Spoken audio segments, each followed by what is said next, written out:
I'm glad to see you kept the mustache. I loved that mustache in the film, and it's still there.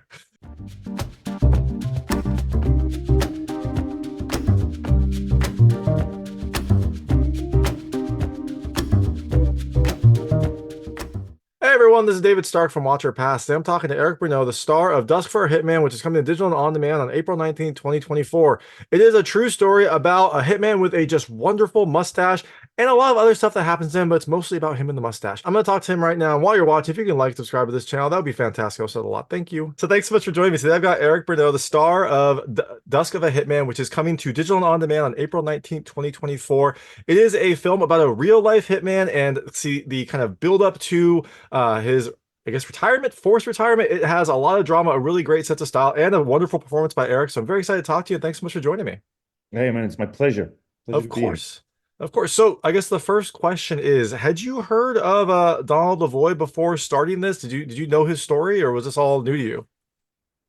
No, not specifically Donald, but I've heard of the brothers Dubois, who are the mob family for where Donald is working. But I didn't know specifically who was Donald. No, I didn't know that he was the main hitman for the family. Awesome. And I guess that's probably good, right? Because that means his witness protection is working out really well if he's not in the news Yeah, all the exactly. time. Exactly. So I guess how did you get involved in this project? I mean, was this something that came across your desk where you reached out to? How did you kind of become the star of this film? I was shooting another movie here in Montreal. And then my agent just called me and told me, "Hey, read this. They're doing some additions for it." And then between scenes, I started to read the scenario, and I was just like, "Oh my God, this is like crazy story." And I was like, "Okay, it's pretty violent. I don't know if that movie will ever be made or produced because it was raw and it was in your face." So I went to audition. Then I met with the director Raymond, and then even the audition, I was in the room for like an hour and a half. And I mean, we've been working on the scenes, and then I really connected with Raymond. And then after that, I got the part, and then I had like 2 years to prep, which was great because I've been able to meet with police officers, psychologists, people who had met Raymond, who knew him. So I've been able to gather a lot of information about the guy, and because I didn't want to play the psychopath or the guy who was just like very cold and was just killing people. And the more and more I was speaking with the police officers, they were all telling me that all these guys live in fear. They're always in fear of being killed or making mistakes or whatever it is. So they're always kind of self-medicating themselves with alcohol, cigarettes, coke, whatever it is, just trying to be able to do the job. And in the first version of the screenplay, you had scenes where you could see Raymond's childhood, and I mean, he's a kid from violence. He's been beat up when he was a kid, abandoned by his father, and I've kind of been able to crack the code when I realized that he was always trying to find like a father figure. So when he's with Claude Dubois, the boss, he's trying to find his new father figure. And when he becomes the informer, it's because he has another relationship with McGinnis where he becomes that McGinnis becomes the father figure. So I was able to tackle the character with that human side. Yeah, no, that's awesome. I Does it was make gonna say sense? that. Oh yeah, no, that definitely makes sense. I'm glad that you had that time to prepare because it did show on the screen. Like I was gonna say, this character was kind of a complicated character to play because, like, as you said, it's violent. He is a killer. He kills people for a living. But then he also has to be sympathetic, right? The audience has to get behind him because otherwise you just Mhm. don't care about what happens to him. Otherwise, he's just a cold-blooded killer. So I think that you kind of balance that line perfectly. And I liked you talking about the self-medication because that did show up throughout the film. He's at home. It Thank you. doesn't seem like he's ever like calm. It seems like he's always self-medicating. And then when he gets to the job, he kind of like has to like put on almost like a face or a Yeah. mask to do Yeah, it. but this is Raymond. This is our director who's been able to. First time I've watched the movie, it was just like, oh man, you've been able to manipulate us in a very smart way. Because no, but it's like in Star Wars, man. If you want to have Darth Vader, you need Palpatine, right? So and Benoît, who's the bad guy, is so violent. that at some point you kind of start to feel for Donald. But it's because I had great partners on screen so it really helped me. But yeah, we had to. I mean, it's all about family and redemption Mhm. for me because when I was doing my research, I've learned that once he became an informer, he's not been allowed to see his family ever again to protect them. But this was not in the script when I received it. This is when I started to talk with police officer and people who knew him. So we rewrote the script from there, and it was just like we got to focus on that part. We got to focus on the family side of it. Him trying to find his own family and all that mess. That is awesome. I love that you were able to like not only just take on the role, but really like embrace it and that caused the script to change and made it a better movie overall because of that. That is fantastic. Well, I don't know, but sometimes when no, but when you're an actor, sometimes it opens up some doors that you would not open usually. And yeah, it's because we had time to prep, and Raymond was really he was just Raymond, our director was amazing. He was amazing. So we really worked together, and we brought the character beat by beat. Sometimes he has to kill, sometimes he has feelings, so he's really complex, and this is what's fun for an actor, being able to play all those notes, you know? Yeah, for sure. No, definitely a complicated character. And I know that like the movie ends with some, recreated interview footage of him. I know that there was an interview of Donald. Were you able to like watch that? Did you get to see like some of Yeah, aspects of I him? mean, yeah, that was the only thing I had about Donald. This is the only thing we have this clip of him on the Fifth Estate where he's talking with a journalist. So I've trying to study him as much as possible, but I've also showed that tape to some police officers and shrinks, and they were just everybody was telling me that it was under the influence of something when he was doing the interview. So I wasn't able to take that as the guy. I think he took something to try to keep composure, but still, I studied him. I mean, he's a narcissistic guy. It's a lot about himself. It's a lot about him. But this is the only piece of information that I had to be able to create the guy. But which also helped me, because sometimes you're playing like real character who existed in real life, and everybody knows who he is. Then now nobody really knows who the guy was. It's like Mhm. if I'm playing the prime minister or whatever it is. So I had some Yeah, place to be able to create the guy. So that was like the perfect balance for me to be able to be me as an actor trying to tackle the character and use those little bits and pieces to be true to the guy. yeah, for sure. I mean, like you use what you had. Like if that's the only footage you've got, then you gotta rely on it. But I'm glad that you also. It sounds Yeah, like you did and you even have more research to find out that this wasn't like how he was normally, but this is all that you have to go by.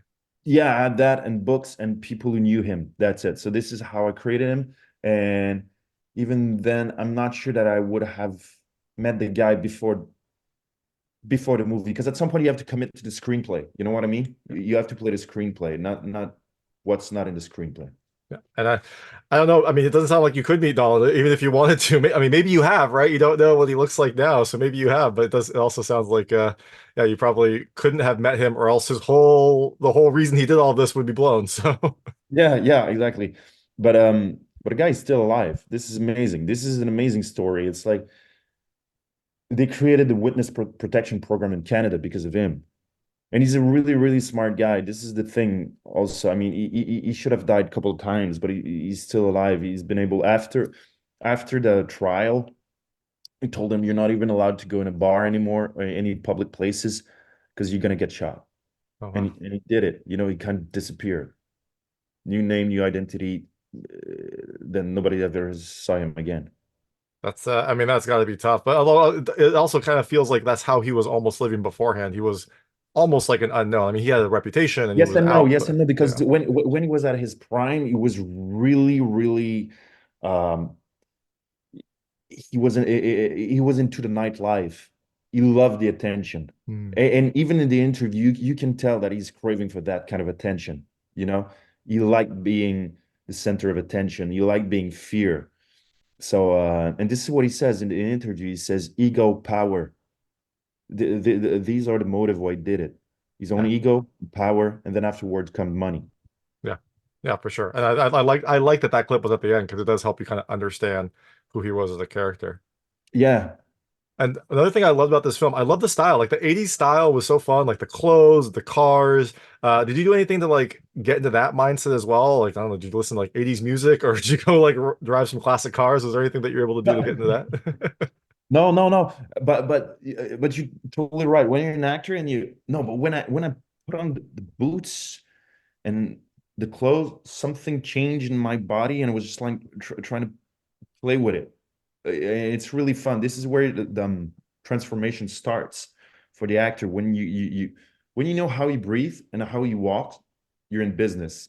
And then I had like high heels that high, so it changed the way that I was walking and standing. So I really liked it. Yeah, And you were a and the tall guy, so that must have been, that makes you even more imposing of a figure. yeah. But no, this is the best for an Yeah. actor when you're just like. I mean, this is why we did that job. You know, when we were kids, we were playing cowboys and all that stuff. Now I was just like playing gangsters with guns, mustache, Yeah. No, big all that stuff. That was the best. Yeah, grown up playing. And I love that jacket too. Like that like thin leather jacket that just like hugged you was awesome. It was a perfect touch. could have bought it.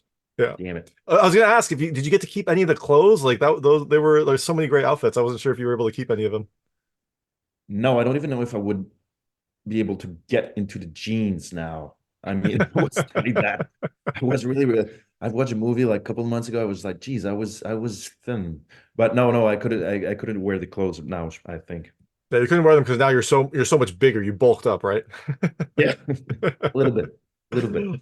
Awesome. So I know we have limited time. I'm going to switch to a lightning round. They're just lightweight questions about the film. I want to see how your personal Sure. experiences map to things. You can feel free to skip any of them. I won't be offended, but I try to keep them very answerable. First Okay. question. Have you ever been questioned by the police? No. Good. Good. I'm glad you're not like fully method acting then. So, the next question is, have you ever had to like turn on your boss? Either like, I don't know, do something that they do something like against what they told you to do, or maybe like tell on them for messing up. I don't know. I don't know if what your job situation has been like. So I'm just curious. No, well, I've been an actor for a couple of years now. No, I've not done that with my directors. No. That's good. That's good. Good directors, good relationships. Don't want to burn bridges. Have you ever had to like hide out for a little bit? Maybe not for a crime, maybe for some other reason, maybe just to like get away from the world. No, only when I'm playing hide and seek with my daughter. Actually, that's the only time. Hopefully it's not, hopefully that's not for months. Like that would be a No, really no, no. intense game. Yeah, yeah. Um, that's interesting. I like that you had a daughter, just like Donald did. I don't know Yeah, if that's your only exactly. daughter, but yeah. Yeah, So yeah. And how old was she? She was really young when I shot the movie, but I had that connection. I mean, it helped me to get into that connection, I was actually. gonna say that must have really like helped you understand like some of Yeah, the things that he had to go through when he yeah, made his yeah. choice for their safety. Yeah. Have you ever had to dig a really large hole? Oh yeah, I am right now because I'm doing some work in my backyard for the pool. So I'm digging for pipes, but not for bodies. Uh-huh, sure, yes. Pipes and a Ah, pool. for pipes for the pool, exactly. Next question. Have you ever had to hide money? Like in this film, there was a hiding spot for a stash of money. Have you ever had to like hide a stash of money for any reason? Again, your pool, I love maybe. your questions. I love your questions. No, never. That is the correct answer. If In the you're doing an pipes. interview that's going to be public, yes, you've never had to Yeah. hide money. No, not at all.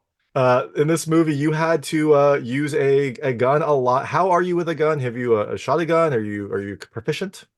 Oh yeah. My family we're all hunters. So yeah. I shot Perfect. guns.